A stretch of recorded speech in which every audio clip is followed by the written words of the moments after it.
यदि तुम धनवान बनना चाहते हो तो अपने से बड़ों को जवाब मत दीजिए, उनको जवाब मत दीजिए। और यदि तुम धनवान बनना चाहते हो, तुम्हारे घर में, तुम्हारे परिवार में जो बुद्धिमान व्यक्ति हो, समझदार व्यक्ति हो, वफादार हो, ईमानदार हो, उसके हाथ में घर की कमान सौंप दीजिए, उम्र कम हो या ज्यादा। और धनवान बनना चाहते हो, सुखी भी बनना चाहते हो तो कोई नशा मत कीजिए। एक नशा आपके ऊपर चढ़ना चाहिए और कभी उतरना नहीं चाहिए, वो नशा है सत्संग का नशा। और इस नशे में इतना डूब जाओ कि इसके बिना तुमको कुछ अच्छा ही नहीं लगे। अभी एक सज्जन मुझको मिले थे, कह रहे थे कि 4 बजे सुबह उठ जाता हूं तो ही आपका प्रवचन चालू कर देता हूं। खड़े हो जाओ, ये देखिए, ये देखो। बोले शाम को भी चालू है, ज्यों ही टाइम मिलता है चालू है, जेब में मोबाइल बज रहा है, प्रवचन सुन रहा हूं, जा रहा हूं। प्रवचन आपको समझदार बनाता है, प्रवचन आपके भीतर के मैल को काट करके निकालता है, तुम्हारे अंतःकरण को निर्मल बनाता है। और सत्संग का प्रभाव यदि तुम्हारे ऊपर पड़ गया तो याद रखना, क्रोध धीरे धीरे तुम्हारा कम हो जाएगा। और लक्ष्मी उन्हीं का चुनाव करती है जो लोग अपने क्रोध को धीरे धीरे खत्म कर लेते हैं। जहां क्रोध ज्यादा आता है, जिस घर के लोग क्रोधी स्वभाव के हैं, वहां पर विकास धीमी गति से होता है, थोड़ा सहनशीलता भी बढ़ेगी। और कोई यदि तुम्हारे घर में, परिवार में, गांव में तुमको कुछ समझाता है तो उसको धन्यवाद दीजिए, पैर छूइए और कहिए कि धन्य हो जो आपने मेरी फिक्र किया। समझाने वाले से नाराज मत हो। अभी हमारे विधायक लालजी राम जी कह रहे थे, गुरुमन साहब, क्षमा देव की जिक्र ने, गुरुमन देव की फिक्र ने मुझे मजा चखा दिया, और संतों का जब दर्शन किया तो संतों ने असंग देव से मिला दिया, ऐसा बता रहे थे कुछ। तो ये गुरुमन देव कौन से व्यक्ति का नाम है? उनको मैं छोटा गुरु मानता हूं, हालांकि मेरे मेन गुरु श्री क्षमा देव, लेकिन गुरुमन देव उस संत का नाम है जो आश्रम के संचालक थे और जो सबको डांटते थे। डांटते बहुत थे, हट फट फट करते थे, तो उनकी डांट और सबको समझाते बहुत थे। और सबसे ज्यादा मेरी फिक्र किया उन्होंने। शायद उन्होंने अपनी जिंदगी में किसी की फिक्र इतनी नहीं किया होगा जितनी मेरी किया है। और वे कहते थे, आश्रम बने न बने, विकास हो न हो, लेकिन तुम अगर सही बन गए तो दुनिया का बहुत बड़ा उद्धार कर सकते। और सबसे पहले उन्होंने मुझे सभी काम सिखाया। आलू के खेत में सिंचाई करना सिखाया, वहां पानी में खड़ा करते थे, इधर पानी काटो उधर काटो, 8 घंटे वहां काम लिया कुछ देर। आलू की कटिंग करना सिखाया, लेकिन सब बस फटाफट चेंज किया उन्होंने। कैशियर का कार्य सिखाया, उससे भी हटाया। मार्केटिंग का कार्य सिखाया, तो मुझे सब्जी खरीदने ले गए मार्केट में।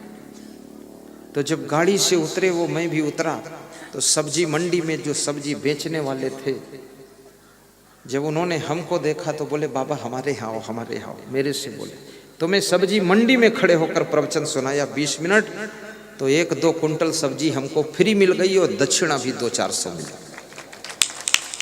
उन्होंने सब्जी खरीदा जा करके, और हम सब फ्री, दक्षिणा और सब्जी सब भर गया। तो बोले अब तो मार्केट नहीं आओगे। मैंने कहा क्यों? बोले बहुत प्रभावशाली व्यक्ति हो। जिस दुकान पर भेजते थे वहां दुकानदार को प्रवचन सुनाता था, हमारा काम सब फ्री होने लगा।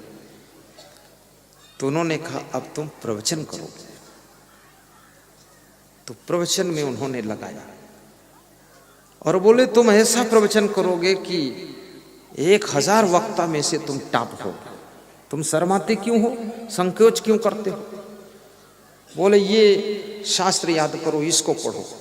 फिर बोले हमको पढ़ना नहीं आता है, लेकिन तुम पढ़ो और तुम कुछ बनो। हम तो जैसे के तैसे हैं, उतना बुद्धिमान नहीं है, बुद्धि नहीं, विद्वान नहीं। तो जो जो पढ़ने को दिया, गीता पुस्तक कहा पढ़ने को, तो मैंने 2 घंटे में गीता के 29 श्लोक याद करके सुनाया हुआ। बहुत खुश हो गए, बोले प्रवचन दीजिए। तो राजस्थान में लाकर मुझे पहला प्रवचन करवाया। तो राजस्थान में जो भक्तगण आए थे उन्होंने मेरे 42 प्रोग्रामों की मांग किया और भक्तों ने कहा कि इन्हीं का प्रवचन दूसरे दिन होगा, दूसरे का नहीं होगा। तो वहाँ जब हम सफल हुए तो हिम्मत बढ़ी, मनोबल बढ़ा और प्रवचन करते करते मेहतवाड़ा में भी हम आकर पहुँच गए। शारीर रहनी सिखाया, ज्ञान सिखाया, बैठने का तरीका सिखाया, बात बात पर समझाते थे, लेकिन हम कभी उनको रिप्लाई नहीं करते थे, सुन लेते थे। और वे कहते थे हाथ थोड़ा धीरे उठाया करो, हाथ थोड़ा जल्दी जल्दी मत उठाओ। बोलते थे धीरे मत बोला करो, थोड़ा आवाज़ तेज करो। कभी बोलते थे जल्दी जल्दी मत बोला करो, स्पीड कम करो। अब यदि हम उनसे नाराज हो जाते तो शायद हम सीख नहीं पाते। माँ बाप सिखाना चाहते हैं अपने बेटे और बहू को कि हमसे ज़्यादा ये बेहतरीन व्यक्ति तैयार हो जाए, लेकिन बेटे बहू जब नाराज होना शुरू कर देते हैं तो माँ बाप अपने मन को मार कर रह जाते हैं कि अब जैसे होंगे बुद्धूनाथ बनने दो, अब ज़्यादा लफड़े में मत फंसो। इसलिए उनकी सुनना भी चाहिए। और ये भी याद रखना, अगर बेटा आपका परफेक्ट है, बहू इफेक्ट है, तो उसमें नोक झोंक फालतू निकालो भी मत। अगर आपकी भैंस सही दूध दे रही है तो डंडा मारने क्या काम। घोड़ा सही चल रहा है तो चाबुक लगाने क्या काम। फिर तो मुस्कुराइए दूर से बैठकर।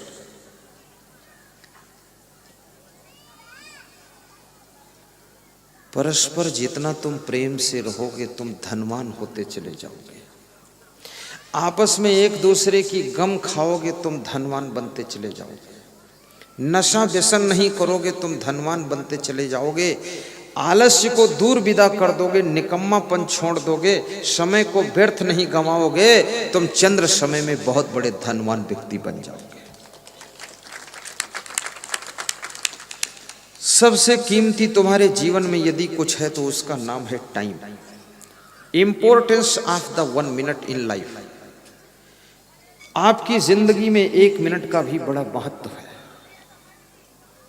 अभी शोभा यात्रा निकल रही थी, इतनी बड़ी शोभा यात्रा थी, इतनी गहमा गहमी थी, इतनी धूमधाम थी, बहुत आनंद लिया लोगों ने। और सबसे ज्यादा आनंद तो हमने लिया, क्योंकि हमें बिठाया गया था बग्घी के ऊपर से सब दिख रहा था। तो नवयुवक भक्तगण अलग ही नृत्य कर रहे थे, झूम रहे थे। तो माताओं बहनों ने अलग झुंड बनाकर इन्होंने अलग अपना शुरू किया। अब बैंड बाजा बज रहा था, गुरु मेरी पूजा और गुरु मेरी भक्ति क्या क्या बोल रहा था। तो मैं तो ऐसा नहीं सोचता था मेहतवाड़ा में इतनी बड़ी शोभा यात्रा निकलेगी, 0.5 किलोमीटर की लंबी शोभा यात्रा, और पटाखे भी धूमधाम से फोड़ा है, पट पट पट पट पट पट, चिट पे चिट पे चिट। मैं समझता, और इस गांव के हर घर परिवार के लोगों को मैं धन्यवाद देता हूं, बुजुर्गों को भी और माताओं बहनों को भी, बच्चों को भी। सबने अपने अपने द्वार के सामने उस शोभा यात्रा में सम्मिलित होने वाले नर नारियों, भक्तों, संतों के ऊपर फूलों की वर्षा भी किया, पुष्प वर्षा।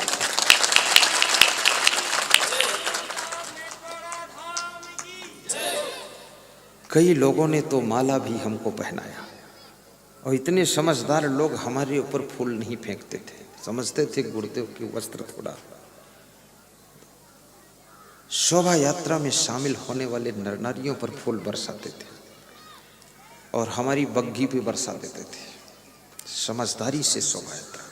और ढोल भी जोर से बज रही थी। ढोल तो मध्य प्रदेश की बहुत खतरनाक ढोल है, ऐसा धमाधम बजाते हैं, मुझे डर लगला फूट न जाए, पर फूटती नहीं।